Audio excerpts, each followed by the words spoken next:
Esto es Tierra Indómita.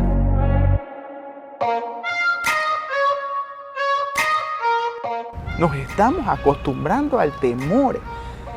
Nadie, absolutamente nadie que haya vivido en este país puede decir que en años anteriores hayamos pasado por una situación que estamos atravesando actualmente. Con miedo, ahorita hay que vivir con miedo, en zozobra. Que ahora ya no se puede estar reunido afuera, ni conversar, ni a tomar, ni salir a bailar. Es mejor estar encerrado en su casa. Empiezas a vivir esta violencia como una costumbre. Supone vivir en un estado de alerta, no estar tranquilo ni en el espacio público que se supone más seguro. Provoca vómito, provoca náuseas. Es esa sensación de no poder hacer nada. Es una situación realmente temible. Esas son las voces de ciudadanos de Guayaquil, personas que están viviendo un infierno por el estallido violento que vive Ecuador y que afecta especialmente a la ciudad portuaria. La situación es trágica. Ecuador registró el año pasado 25 asesinatos por cada 100.000 habitantes, rompiendo todos los récords históricos. Pero lo peor es que las autoridades no han logrado detener el estallido violento, ni siquiera después de que el presidente, el conservador Guillermo Lasso, decretase decenas de estados de excepción parciales. Este año está siendo incluso más violento y los analistas creen que podrían llegar a superarse los 40 asesinatos por 100.000 habitantes, lo que convertiría a Ecuador en uno de los países más violentos fuera de zonas de guerra. Todo por un conflicto entre mafias del narcotráfico que está desangrando al país y haciendo aumentar la criminalidad común. Para saber qué está sucediendo en Ecuador, me reuní con el periodista de investigación Juan Carlos Calderón. Calderón es un periodista de investigación de raza. Le delata la vetusta cartera que porta con delicadeza en sus manos y su mirada a veces distraída mientras su mente trabaja a destajo, descifrando el complejo panorama sociopolítico de Ecuador. El crimen organizado asesinó hace 2 meses a su amigo, el candidato presidencial y también periodista Fernando Villavicencio. Juntos investigaron durante años la corrupción estatal. Esa labor les supuso problemas, porque denunciaron en aquella época una persecución contra su trabajo por parte del gobierno del expresidente Rafael Correa. El magnicidio de Villavicencio marcó la primera vuelta de las elecciones y está siendo clave también en el segundo turno, que se celebra este domingo. Calderón pinta un panorama sombrío sobre el presente y también sobre el futuro de su país. Me encontré con él en un centro comercial, disculpen por ello las melodías de fondo de los comercios cercanos. Esto fue lo que conversamos. Bueno, primero muchas gracias por atenderme. Cuénteme, primero sé que usted colaboró con el señor Villavicencio. ¿Qué pensó usted cuando escuchó sobre su asesinato?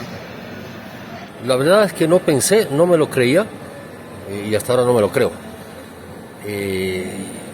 Realmente fue es algo que no, digamos, el grupo de compañeros muy cercanos de él, que éramos 4 o 5, y somos, nunca nos imaginamos, o sea, sabíamos que había amenazas, sabíamos que estaba con un fuerte grupo de seguridad, etcétera, etcétera, pero a uno no se le ocurre, digamos, que el asesinato de él, ese atentado que fue elaborado, ocurriera en una ciudad como Quito.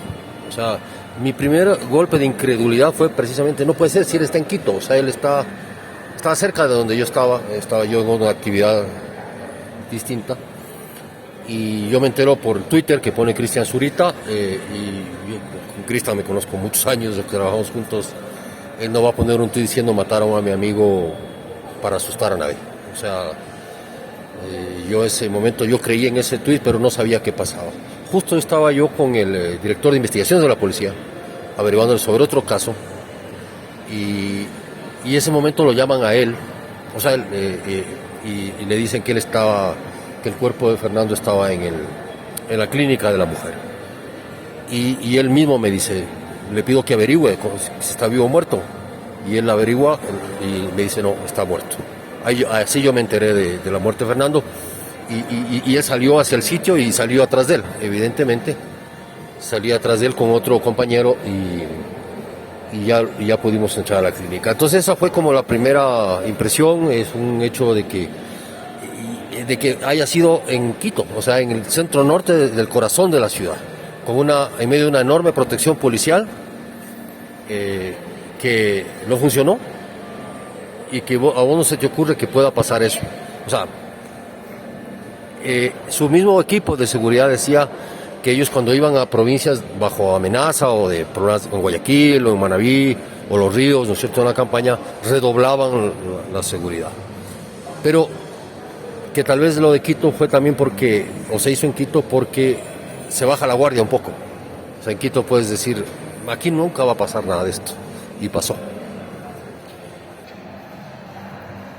¿Y qué se le viene a la cabeza en cuanto a por qué ha ocurrido? Yo creo que Fernando topó algunos intereses, sobre todo más por lo que había hecho que por lo que estaba dispuesto a hacer si era electo presidente. Él había sido habíamos sido como equipo y él también como candidato y como cuando fue diputado, presidente de la Comisión de Fiscalización, denunciado lo que significaba la penetración del narco en la política, o la narcopolítica. Incluso se presentaron algunas listas ante la Fiscalía de candidatos a concejales o alcaldes para las elecciones del 2019, ¿no? 2023, enero del 2023,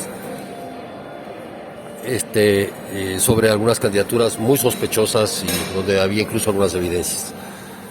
Y todo eso le había generado también amenazas. Luego él topó un tema que acá es medio tabú y eso no se habla mucho, y es el tema de los puertos. Si bien está claro para todo el mundo, las autoridades, los Estados Unidos, la cooperación internacional, que la mayor cantidad de droga que sale por el país, Ecuador como plataforma, es precisamente a través de puertos regulares, digamos, controlados por el Estado, además son concesionados, y otros puertos que hay como 4 o 5 puertos privados que nadie controla, porque son puertos de empresas, ¿no? Asignados a empresas, y otro tipo de caletas que hay, pero sobre todo de puertos. Este es un tema que no estaba siendo topado en la campaña. Fernando, en sus periplos y en sus declaraciones, las últimas que él hace, él habla de la militarización de los puertos, que como medida es muy cuestionable, digamos, como decisión, porque ya ha habido experiencias previas, no gratas, pero digamos, él empieza a topar el puerto y dice, por los puertos es donde sale la droga, y aquí hay una enorme trama de corrupción que permite eso y que vive de eso, porque de los puertos del Ecuador, hoy que estamos hablando de narcotráfico, pero antes hablamos de contrabando, y creo que todos los puertos del mundo tienes esa problemática, y que en el Ecuador es un tema intocable, es decir, se sabe, todo el mundo conoce, incluso sabe de mafias que usufructúan de esto en aduanas y de tal, pero nadie topa, y ningún gobierno se pronuncia, y es un tema que nadie... Entonces empezó a topar eso. Yo creo que pudo haber venido por ahí, como hipótesis más cercana a las propias investigaciones que yo estoy haciendo, de evidencias de relaciones políticas, ¿no es cierto?, y relaciones de otra naturaleza, incluso empresariales, con las mafias de los puertos. O sea, los puertos son el corazón el 90% del comercio del Ecuador se hace por los puertos. Es la perla preciosa, digamos, de la economía del Ecuador. Y entonces, controlar los puertos implica precisamente un enorme beneficio para un montón de mafias. Pero digo, no solo pasa en Ecuador, pasa en todas partes. No sabemos de la mafia calabresa o cualquier otro tipo cuya especialidad es precisamente esa. Pero era algo que en Ecuador no se topaba, no se hablaba por lo menos muy en voz alta y de frente como lo hizo Fernando. Yo creo que eso fue el elemento diferenciador de sus denuncias en esta campaña, ¿no? Y creo que por ahí pudo haber unas alertas en ciertos sectores que dijeron, no podemos permitir que este señor entre a los puertos y haga lo que tenga que hacer, porque ¿cómo te explicas que sigue saliendo droga del Ecuador todo el tiempo y nadie topa los puertos? Claro, es una cosa obvia, es lo que se pregunta mucha gente desde fuera. Si se sabe que la droga sale por los puertos, ¿por qué no se controlan los puertos? No hay voluntad política, no hay capacidad política, no hay capacidad ejecutiva. Yo creo que es un tema de voluntad política. El gobierno es el que tiene que controlar los puertos, hay una Secretaría de Puertos. Tiene todos los instrumentos de ley para hacerlo, hay inteligencia portuaria, hay una inteligencia aduanera, etcétera, etcétera. Hay control policial en ciertos aspectos. Lo que pasa es que aquí se construye un relato de que sí sale por los puertos, pero hay otras formas también que se llaman sistemas de tráfico que te contaminan el barco, con gancho ciego y todas esas vainas, pero que a mi criterio, o sea, ya las mercaderías vienen contaminadas desde el origen. O sea, es un sistema que ya se aplica desde hace 10, 15 años.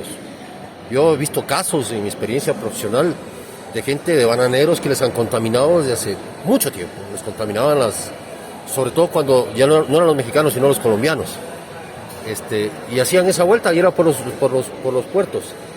Fíjate que hace pocos días llegó al Ecuador una comisión de 2 puertos europeos. Yo hablé con ellos, los de Rotterdam y los en Holanda y los de Bélgica, el puerto principal de Bélgica, que es más o menos, ellos me contaban que este año habían capturado 70 toneladas más o menos del Ecuador, solo del Ecuador. Y vinieron porque estaban preocupados, porque no veían ninguna reacción del gobierno ni del Estado por solucionar ese tema, porque por más anuncios que hagas de escáneres, de vigilancia y lo que sea, ven que el tema no cambia.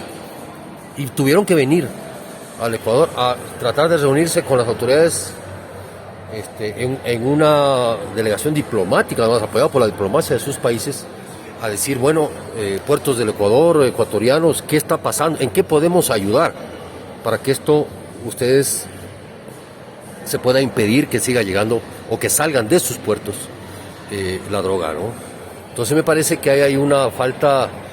Yo creo que para mí es claro que hay una corporación criminal que maneja los puertos, no solo los puertos, evidentemente todo lo que está alrededor, un holding criminal que es muy bien estructurado, que es un gran negocio y que eso no va a ser posible sin una voluntad política clara de acabar.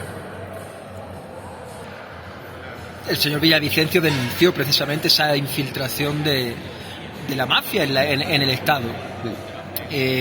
¿Cómo se articula? ¿Cómo funciona eso? Mira, el tema es que estamos hablando de dinero. Y el narcotráfico es una industria logística, en realidad. Es decir, tú tienes una mercadería que es considerada ilegal, cuyo kilo en el Ecuador se vende, o cuando sale desde el puerto, en $3,000 el kilo. Y llega a Los Ángeles, o sea, paso de México a Los Ángeles, y llega a valer ese mismo kilo $20,000. O sea, la diferencia es brutal, y ya colocado en una calle de Nueva York, tú puedes convertirlo, hacerle rendir a $60,000, $80,000. No se diga Australia, y Europa es igual.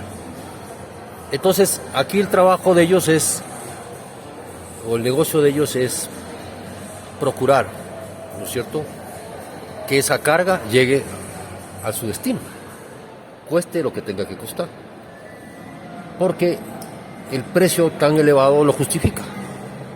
Ese precio se eleva precisamente por el control, porque el costo de llevar a eso implica sobornos, implica un montón de cosas. Tienes que pagar un ejército de jueces, de fiscales, por si acaso cae, proteger a tu gente. Es toda una estructura. Entonces se articula así. Colombia produce la mayor cantidad de droga del mundo, de cocaína, y incluso ha duplicado su producción en los últimos años.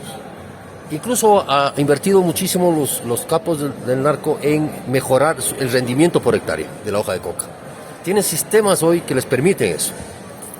Y eso es, y ahí entiendo ahora en este momento una sobreoferta, pero siempre va a haber una demanda.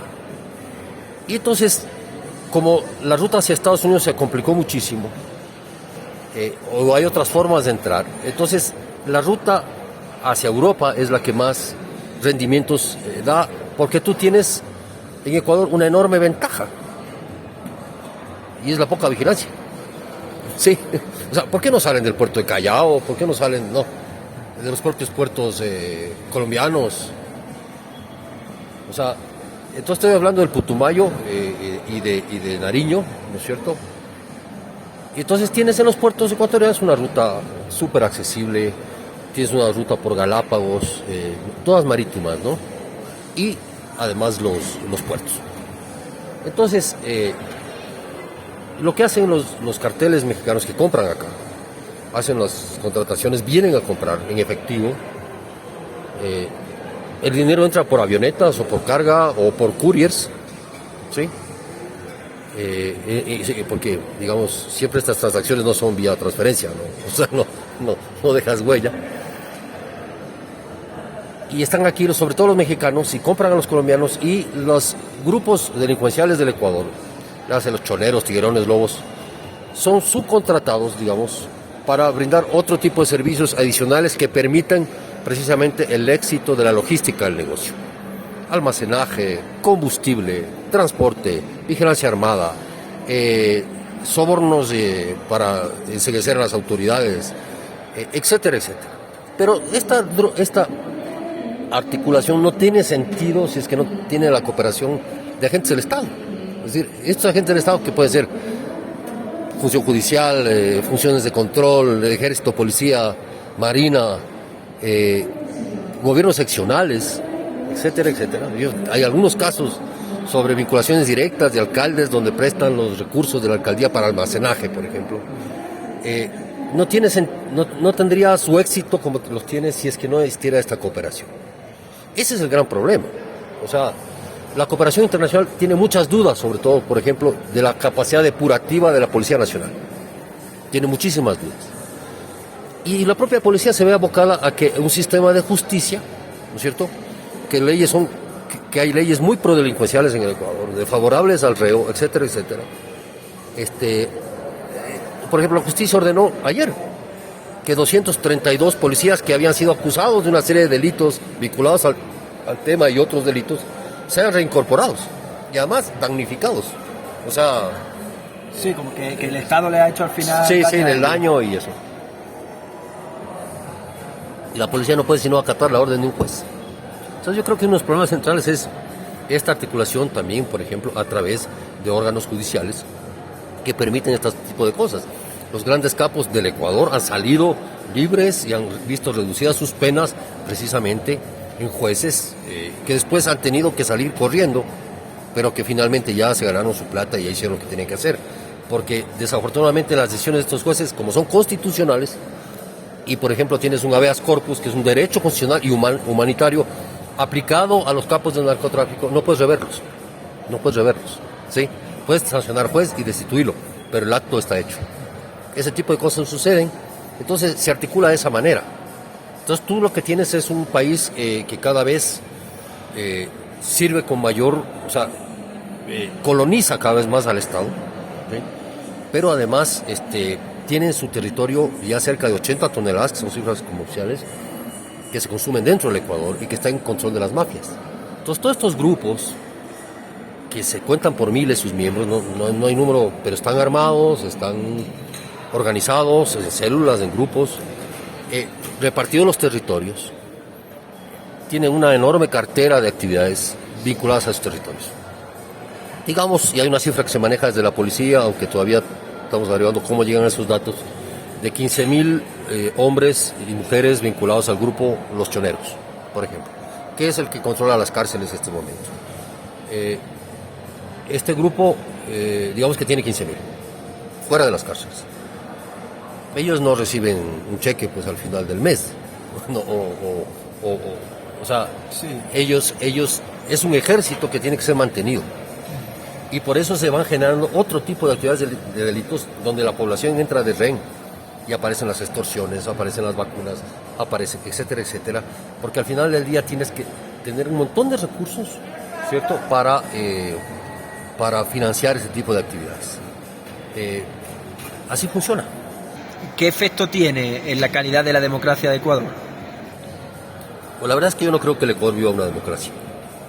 Yo lo que creo que vive es una formalidad institucional o neoinstitucional donde tampoco las instituciones en este momento funcionan. O sea, este momento, mientras estamos hablando, no existe Asamblea Nacional en el Ecuador. O sea, ya está una electa. Pero a partir de un bloqueo político y por siguiendo la norma constitucional, se hace la muerte cruzada, la disolución anticipada del Congreso y se llaman elecciones anticipadas. Y te dejan un país paralizado. ¿Sí? Y yo creo que la gran disputa, fíjate que la gran disputa del juicio de Lasso, del presidente Lasso, y en torno a lo que hubo la discusión de los últimos 6 meses de la Asamblea Nacional, fue en torno al narcotráfico, fue en torno al caso de León de Troya, fue en torno a una serie de cosas, pero era precisamente el debate, la conversación dentro de la Asamblea del Congreso era precisamente el tema del narco, la narcopolítica, la penetración, etcétera, etcétera. Y la negativa de la oposición al gobierno de aprobar leyes como la ley de extinción de dominio, o la ley de inteligencia, o reformar una ley de organizaciones, de organismos de seguridad que le impide a la policía tener la disciplina que necesita para ejercer este tipo de peleas, etcétera, etcétera. Entonces, ese es el efecto. Yo creo que el narcotráfico y todo lo que se llama crimen organizado, porque no solo el narcotráfico, sino delitos conexos. ¿A qué me refiero? Me refiero a todos los sistemas de lavado de activos, de dinero que hay, es decir, la penetración y colonización de empresas a empresas, la penetración y colonización a las exportaciones y la afectación, la minería ilegal, que es un fenómeno, el tráfico de oro, que es un fenómeno que no se habla mucho, pero que es precisamente, se lava mucho dinero en el narco en lavado de oro, en activos físicos de oro, etcétera, etcétera. Todo eso hace que algunos, por ejemplo, asambleístas estén vinculados o hayan sido vinculados a estos grupos, o que de alguna manera se esté pensando ya en el narcotráfico como un actor político, como ocurría en Colombia en su momento y como ocurre no directamente pero sí indirectamente en México, ¿no? Donde ellos marcan políticas, amenazan a la prensa, matan periodistas, intimidan a las autoridades, compran a las autoridades, etcétera, etcétera, y o por miedo o por plata logran sus objetivos. ¿Hasta qué punto es responsable el gobierno? Supongo que el gobierno no es ingenuo, que sabe de esto, por acción o omisión de este crecimiento del crimen organizado. Bueno, yo creo que esto ha sido un proceso que tiene hoy su punto, es como un forúnculo, perdóname la comparación, es un forúnculo que va madurando, sabes que ahí está la infección, pero al final del día eso revienta y lo que sale es lo que vivimos hoy. De ahí en adelante no sé qué va a pasar. Yo creo que va a haber nuevas heridas, nuevas contaminaciones, nuevas infecciones en muchos sectores. La política está clarísima, o sea, hay intentos incluso hay voces que hablan de llegar a un acuerdo con las mafias, ¿sí? Llegar a un acuerdo con el tema de los puertos, digamos, a cambio de la paz, a cambio de que no haya violencia. Yo creo que el gobierno ha sido absolutamente ineficaz, ¿no? En valorar la dimensión de esto. Me parece que el gobierno tardó y no logró saber que el enfrentamiento de esto en un Estado de Derecho y con democracia se hace en la justicia, en el sistema de justicia. Y vio deteriorarse y dejó con absoluta indolencia que esto se deteriore. No te digo, y yo no abogo por el hecho de que el gobierno intervenga en la justicia, ¿no? O sea, que se respete la separación de poderes, digo, pero ¿hasta qué punto esos límites, ¿no es cierto?, hacen que un gobierno se desentienda? O sea, ¿por qué? Porque el que está poniendo los muertos es la policía, ¿sí? El que está poniendo, ellos son responsables de seguridad, a quien le culpan directamente de todo lo que sucede.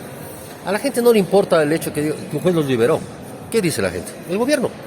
Eso no sirve, o sea... Sí, la gente no diferencia en realidad de que hay una separación de poderes o que no, son los políticos, es el gobierno, etcétera, etcétera.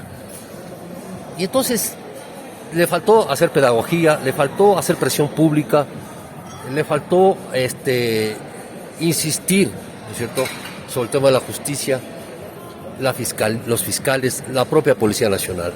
El gobierno permitió. Fíjate que en 2 años no ha podido comprar o no ha querido comprar chalecos antibalas para el policía. Es la cosa más simple de comprar. O sea, comprar una pistola es más difícil. Pero no ha podido comprar los chalecos. Entonces tú mandas a la policía a una guerra. En la práctica desarmado. En la práctica con las leyes en contra.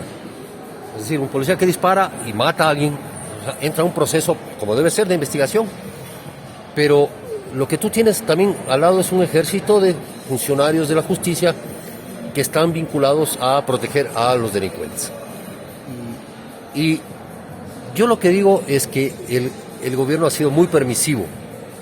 En las cárceles, yo he tenido conversaciones con altos responsables de las cárceles y me he dicho, Juan Carlos, es imposible. No hay cómo controlar las cárceles. Tendríamos que generar una masacre y nos vamos a ir presos todos. No se pueden intervenir. No se puede intervenir. No se puede. Han venido diciendo eso muchos. Los más grandes masacres se dieron en el gobierno de Guillermo Lasso. Eso no es gratuito. O sea, la primera gran masacre es al final casi del gobierno de Lenín Moreno. Pero luego hay una sucesión de masacres donde hasta hoy no tienes una información de la Fiscalía de decir quién ordenó el asesinato. La primera del 2021. ¿Está infiltrado el gobierno también por el narcotráfico? Yo no creo que esté infiltrado.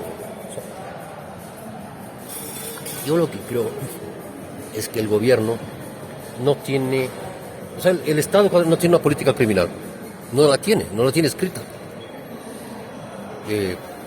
Esa política criminal no se expresa en leyes. Entonces yo creo que también nos han ido llevando a la sociedad a una forma de pedir o clamar mano dura. No importan los derechos humanos, no importa el debido proceso, haga lo que tenga que hacer, y ese ha sido el mensaje del presidente. Pero al final no ha triunfado la mano dura, porque ninguno de los dos candidatos proponen mano dura. Quiero decir, el ecuatoriano ha rechazado esa mano dura. Sí, hay sectores que te piden eso, sobre todo en las zonas más jodidas, o se ha adaptado, el ecuatoriano se adapta a zonas donde ya controla el narco y te dice, bueno, ya no hay policía, hablemos con ustedes, ¿sí? Y eso ha dejado el gobierno, el Estado como tal, el Ejecutivo ha dejado que esto suceda. O sea, hay zonas absolutamente liberadas, santuarios de grupos de crimen organizado, donde incluso en el censo, acabo de tener una reunión con el director del censo, del Instituto de Estadísticas, y me decía, en el censo hubo sectores donde ni la policía ni el ejército pudieron entrar, y nosotros tuvimos que negociar directamente con los grupos organizados para que no maten a nuestra gente o para que les permitan hacer el censo. Fíjate, entonces eso lo saben, como tú bien dices.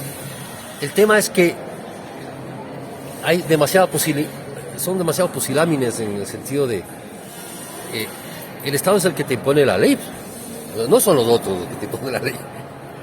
Y si el Estado no sabe cómo poner la ley por coerción o cohesión, entonces no existe.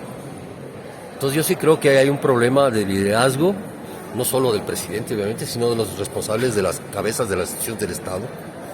Se intentó formar hay una mesa de seguridad integrada por todas las cabezas de las funciones del Estado, pero que no funciona porque al final del día ellos dictan medidas y eso no aterriza pues en el subteniente que está dirigiendo la unidad o el pequeño cuartel en la Prosperina. No aterriza, porque el señor no tiene balas, el señor no tiene chalecos, no tiene gasolina para sus vehículos, etcétera, etcétera.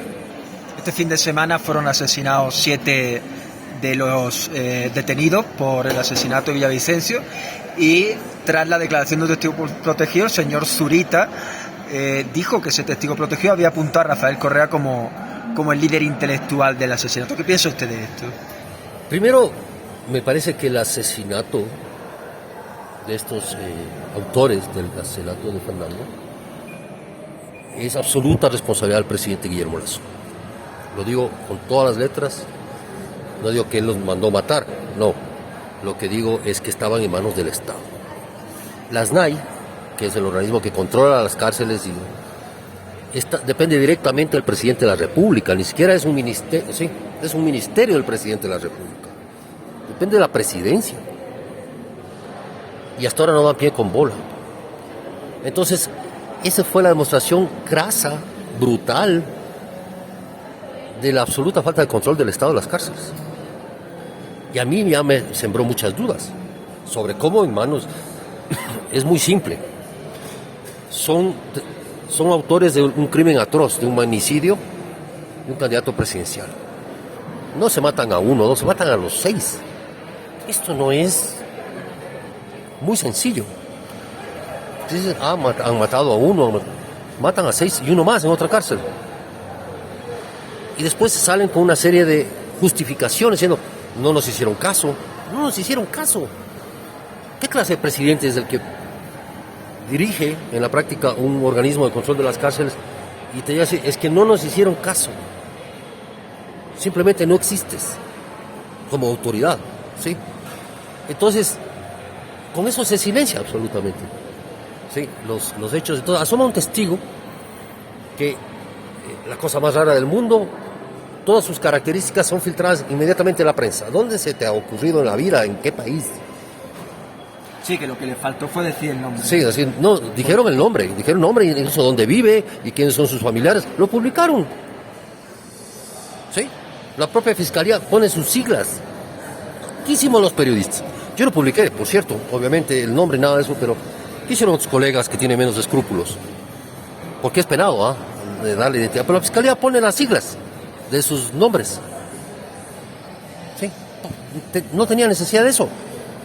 Nunca antes la fiscalía ha dicho un nombre de un testigo protegido, una fuente humana, precisamente para protegerlo.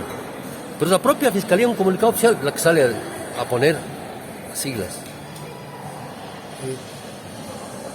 O sea, aquí hay un complot para ocultar el asesinato de Fernando Villavicencio, y es un complot que no solo tiene que ver con los grupos organizados o quienes lo mandaron a matar, sino a los que no quieren investigarlo, o les da miedo investigarlo, o les da miedo decir la verdad, o les da miedo decir de qué mano. Ahora, resulta que también su testimonio se filtra. Entonces, este testimonio empieza a ser desacreditado y desvalorizado en la opinión pública. No es gratuito. Que ha dicho que tenía que ver con gente vinculada al gobierno de Rafael Correa, o que estuvo en el gobierno de Rafael Correa. Sí, ahí está. O sea, yo le creo a Zurita, perfecto, porque él es parte procesal, digamos, en todo esto, está interesado, está muy cercano al caso. Pero digo, eso no le corresponde, que la Fiscalía lo que tenga que hacer es un juicio y llamar inmediatamente, ¿no es cierto?, a un juicio para que esto funcione en el debido proceso. La persona que vaya a ser acusada directamente mañana de haber ordenado el asesinato va a salir libre inmediatamente, porque se ha violado todos los procesos debidos en ese caso, todos, la cadena de custodia, la protección al testigo, etcétera, etcétera. Fíjate cómo se hacen las cosas para que nada se llegue a una conclusión. Entonces ahorita lo que haces es lanzas el nombre del testigo y enlodas todo el panorama, ensucias todas sus declaraciones, das tiempo además para que se desaten contra esta persona, le saquen todo su prontuario y decir, ¿cómo van a creer de un tipo que tiene ta? Claro, en este país se ha hecho eso, se hizo eso con el caso de Galo Lara, el político opositor de Rafael Correa, a quien le cogieron preso, le acusaron de un crimen que no cometió, ¿sí? Un triple crimen, que era el tipo, un diputado que más denunciaba al gobierno, le involucra en un crimen con el testimonio de un tipo que asesinó a 3 personas, que lo sacaron de la cárcel y que dijo haber oído que esta persona mandó a matar. Caso muy similar, fíjate. Entonces, ya la justicia ecuatoriana tiene estos casos, estos antecedentes. El problema central es eso, es la justicia. Pues, pero ¿qué interés tendría Correa en matar a Villavicencio? Bueno, yo creo que no te podría contestar eso. Hay algunos casos de asesinatos en el gobierno de Correa que no han sido resueltos, de gente que se le opuso, de gente que fue disidente. Hay un secuestro comprobado de Correa ordenado según la justicia por Correa en Colombia, de Fernando Valda. Hubo ya una sentencia al respecto. Correa tiene orden de prisión por eso. Esos son los 2 casos que tiene. Yo no sé si el costo político de asesinar a Fernando Villavicencio se le ocurra a Correa. Pero yo creo que Correa es una persona obsesionada por el poder. Incluso podría decir que un poco desquiciado ya por el tema del poder.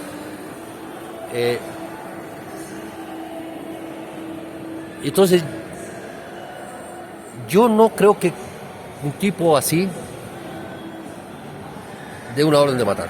O sea, no se me ocurriría, porque tienes un costo político muy alto. Sin embargo, hay una red de relaciones muy complejas del partido de él, de gente de su partido, de su movimiento, con gente del crimen organizado. El propio Ronnie Aliaga, que fue diputado, incluso jefe del bloque, ex miembro de una pandilla que se llamaba Latin Kings, y que es vinculado a un grupo de contrabandistas de medicamentos, ¿no es cierto?, en Miami, con una fotografía, y que fue denunciado constantemente por Fernando Villavicencio. Es más, Fernando Villavicencio denunció que el tipo le quería matar, lo hizo públicamente. Entonces, fíjate, hay estas conexiones, ¿no?, hay estas relaciones. De pronto Correa no, es una hipótesis. Pero hay gente que sí, o sea, hay gente que ha resuelto estos temas matando. Este país todavía no resuelve el caso del general Gabela, Jorge Gabela, asesinado con una presunta muerte por delincuencia común. Era el denunciante mayor de la compra de unos aviones, de esos helicópteros. Hasta ahora no digas la verdad. Entonces, yo siento que es un país que está empeñado, y siempre ha sido así, en la impunidad. O sea, no les interesa hacer justicia. Aquí hay demasiados muertos sin esclarecimiento. Y creo que, me temo que el caso de Fernando Villavicencio, si nosotros los periodistas no hacemos lo que tenemos que hacer, que es investigar de verdad lo que pasó, yo creo que el Estado no le interesa, ni a los actores políticos les interesa esclarecer el asesinato de Fernando Villavicencio, porque saben que les van a topar a toda una red de altos cargos políticos criminales que hay en este país, que son capaces de cualquier cosa por mantener el poder. ¿A usted no le da miedo investigar esto? Porque cuando nosotros hablamos la última vez estamos hablando de que pues había fuertes presiones del gobierno, pero una cosa son fuertes presiones del gobierno y otra es del narcotráfico. ¿No tiene usted, ha tomado alguna medida de seguridad?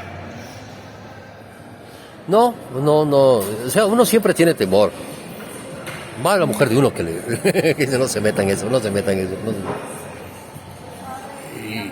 Y sí, nuestro equipo acabábamos de lanzar al aire un documental sobre los choneros, por ejemplo, que nos tomó un par de años, y un documental de 45 minutos donde denunciamos todas esas cosas. Ya te lo voy a pasar. Y bueno, y lo que hicimos fue, con todas las medidas de seguridad que implican, por ejemplo, no develar fuentes, proteger a las fuentes, incluso fuentes policiales o altos jefes policiales que hablaron con nosotros, que no querían ni audio ni voz, que nos citaban en playas de Manta, que nos citaban en sitios, ¿no?, donde no pueda aparecer nadie, investigando con compañeros y colegas que no los conoce nadie, porque aquí tienes que hacer una investigación casi en la clandestinidad, sí, casi de incógnito, para que no te identifiquen, etcétera, etcétera. Pues esas formas de protección, pero el acto de valentía ha sido lanzar el documental. Y entonces yo creo que pueden venir consecuencias, de pronto mortales. Lo que yo digo no es que uno se quiera hacer valiente, ni sea temerario. Lo que yo siento es que un periodista tiene que hacer lo que tiene que hacer cuando corresponde en su país. O sea, yo tendría que dejar de ser periodista y yo no me meto en líos, y puedo hacerlo. Tengo colegas que han dejado incluso tengo buenos amigos y periodistas valientes de un medio digital, un colega donde una joven periodista ha tenido que salir exiliada, amenazada de muerte, que es Carol, y que ellos decidieron no topar temas de narcotráfico, nunca más. Y entonces yo siento que el silencio nos puede estar ganando la batalla. O sea, el miedo nos puede estar ganando la batalla, porque el crimen organizado asociado con la política criminal, o los criminales políticos y los empresarios criminales, lo que buscan es eso, precisamente la opacidad total, el silencio absoluto. Y yo digo, ¿es justo entregarles nuestro país a estas personas? Yo creo que no es justo. A mí me parece que hay que hacer lo que uno tiene que hacer. O sea, si yo fuera general de la policía, hiciera lo que tengo que hacer. Si fuera vendedor de autos, hiciera lo que tengo que hacer. Pero mi tarea es esa. Entonces, sí está bien tener miedo, pero creo que el miedo no sirve de nada. ¿Cómo ve usted el futuro? ¿O gane González o gane Noboa? Bueno, sí hay una diferencia. O sea, yo creo que si es que hay el retorno del correísmo, lo que va a haber precisamente hay una estructura bien montada de control del Estado, incluso un control de los medios, control de la opinión. Ellos ya tienen una experiencia en esto, ya hicieron un gobierno trabajado sobre esto. Me parece que sí habrá una diferencia con Noboa. El tema con Noboa es que yo no le veo con claridad cuál es su proyecto. Sé de dónde viene, tengo referencias sobre él que es muy buen ejecutivo, tuvo una destacada actuación en la Asamblea Nacional, es muy joven, a veces creo que demasiado joven, a veces creo que la edad que se impone para la Constitución para ser presidente de la República es muy poca. No digo que mientras más viejos seamos mejores, lo que yo digo es que la experiencia política es importante para dirigir un país como Ecuador o cualquier país.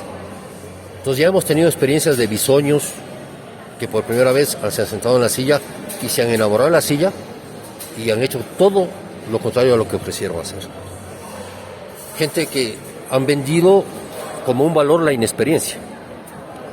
Y creo que eso es una narrativa que se ha ido montando en el país sobre precisamente el valor o no de la experiencia. Y me parece que con Noboa no lo tengo claro.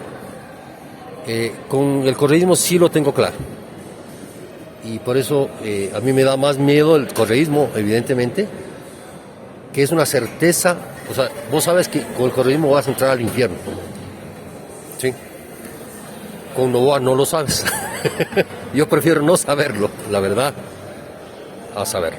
¿Tienen en cualquier caso alguno de estos dos candidatos la capacidad, pues eso, de limpiar las instituciones, de sacar narcotráfico de las instituciones, un poco de calmar esta situación de violencia que hay? Bueno, yo lo que siento es que el país se va a jugar mucho el próximo año y medio, en el sentido del 2025. O sea, lo que se está jugando es una transición hacia un gobierno que va a entrar con muy poco tiempo. En realidad no son 15 meses, son menos. Efectivamente es un año.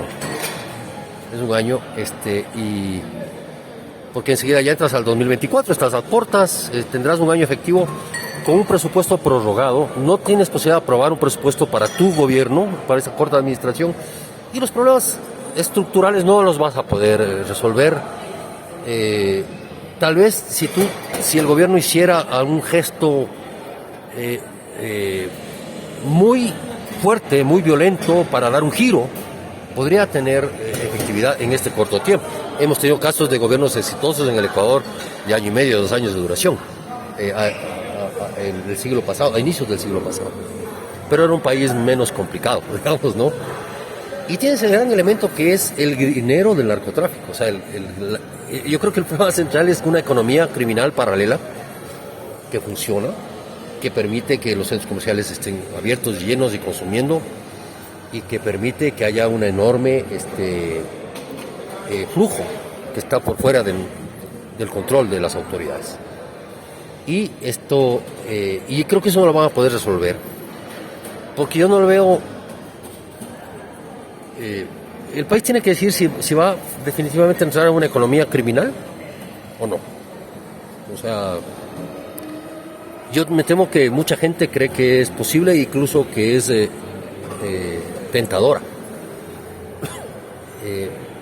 Pero me parece que hay mucha indolencia en la sociedad sobre esto. O sea, a veces digo yo, exagerando, que si Pablo Escobar se presentara siendo Pablo Escobar como presidente, candidato al Ecuador, ganaría. Sí, es muy duro lo que digo sobre el país, pero me parece que hay una expresa noción prodelincuencial en ciertos sectores, ¿no?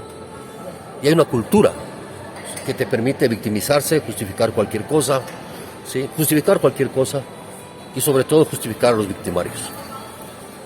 Entonces, yo no veo que esto se solucione. Para mí el problema es cultural en el Ecuador. Y ese problema cultural tiene que ver con que hay una aceptación paulatina de la economía criminal, de la cultura criminal y de la aceptación de que el que llega al Estado tiene que ser ladrón o no es efectivo, ¿sí? Y eso se resume en la frase: roba pero hace obra, ¿no? Y se le acusa a Lasso de haber robado y no haber hecho obra. El mayor delito es no haber hecho obra. Entonces me parece que hay una esa es mi visión pesimista del país. Tengo una visión optimista, obviamente. Es una visión en la cual hay millones de personas que trabajan muy duro y que no son tomadas en cuenta. Que producen, que hacen empresa, pequeña empresa, mediana empresa. Y que tienen muchísimas dificultades por competir con la economía criminal, pues. O sea, ese es el problema. Claro, si te están quitando parte Claro. de lo que tú estás produciendo. Mira, solo por darte un ejemplo. Se detectó que empresas vinculadas a los narcos, al lavado de dinero de los narcos, entraron a financiar proyectos de los municipios, de algunos municipios, obras. Y su oferta era que entraban sin que se les pague anticipo, lo cual es ilegal. Pero pasó. Entonces una empresa que compite de buena fe por un proyecto, una obra en el municipio, y se topa con una empresa criminal que te dice: no, tranquila, no me des anticipo, yo con mi plata hago eso. ¿Cómo compites? No puedes competir. Y eso pasa en un montón de municipios del Ecuador. Eso porque están lavando el dinero así. Sí, incluso lo han hecho en compras del Estado. O sea, no te digo los narcos, pero sí contrabandistas compraron y vendieron fundas para de la pandemia, medicinas, pruebas. Sí. Hay juicios por eso. Pero ¿cómo ganaron las licitaciones, las emergencias? Diciendo: yo tengo la plata, yo lo compro, tome. ¿De dónde sacó usted la plata para comprar estos millones de dólares en pruebas? Eso no importa. ¿De quién es la culpa? ¿Del criminal o de la autoridad? ¿Qué permite eso? Entonces hay una política pro-criminal en ciertos sectores del Estado que permiten eso, que se benefician con eso. Entonces una persona normal que emprende, que tiene un negocio, no puede competir con esas normas. Es imposible. Me han dicho que hay gente pidiendo préstamos de $20,000 para irse del país, no para crear empresas acá. Sí, bueno, eso ha sido muy común. Y es una gran paradoja, pero los narcos, ¿qué te hacen? Tienen un montón de agentes, gente. Entonces ven empresas que están en problemas y compran y capitalizan las empresas. Si una empresa, para no quebrar, un empresario, bueno, preste la plata y entra con empresas. O sea, entonces aquí hay una unidad de operaciones financieras que investiga eso y que no sirve para nada. Que tiene un presupuesto mínimo, muy pocas personas, y que el gobierno de Lasso y el gobierno de Lenín Moreno y el de Correa, evidentemente, nunca la fortalecieron. Porque parece que es normal que laves plata, ¿sí? Entonces financian negocios. Vos ves la cantidad enorme de negocios que se ponen, joyerías, ópticas, un montón de negocios pequeños, medianos, que aparecen como hongos después de la lluvia, y que donde yo vivo, en los dos últimos años se ha llenado de ópticas. Es un casco urbano de 6 manzanas comercial y tienes como 18 ópticas. Tú dices: oye, tanto ciego hay acá. Digo, puede ser, ¿no? Pero es inusual. ¿Y qué hacen estas unidades de control? Efectivamente investigan las operaciones inusuales. Sí, inusuales, pero no lo hacen. Entonces, hay una convivencia. Es clarísimo. O sea, el problema en el Ecuador es que no nos gusta vernos al espejo. Nosotros vivimos en gran parte en una economía criminal. O sea, vivimos en cárceles que están por fuera de la ley, controladas por los criminales. O sea, eso es lo que nos está pasando. Vivimos con un sistema de justicia cuyos jueces pertenecen a estructuras criminales. No todos, obviamente, pero algunos. Y fiscales, y etcétera, etcétera. Eso todo el mundo lo sabe. Pero nadie lo quiere topar. Fernando Villavicencio lo dijo. Y ahora está muerto. Terrible el panorama que pinta, señor Calderón. Sí, es tenaz. Muchas gracias por su testimonio. Bueno, mucho gusto.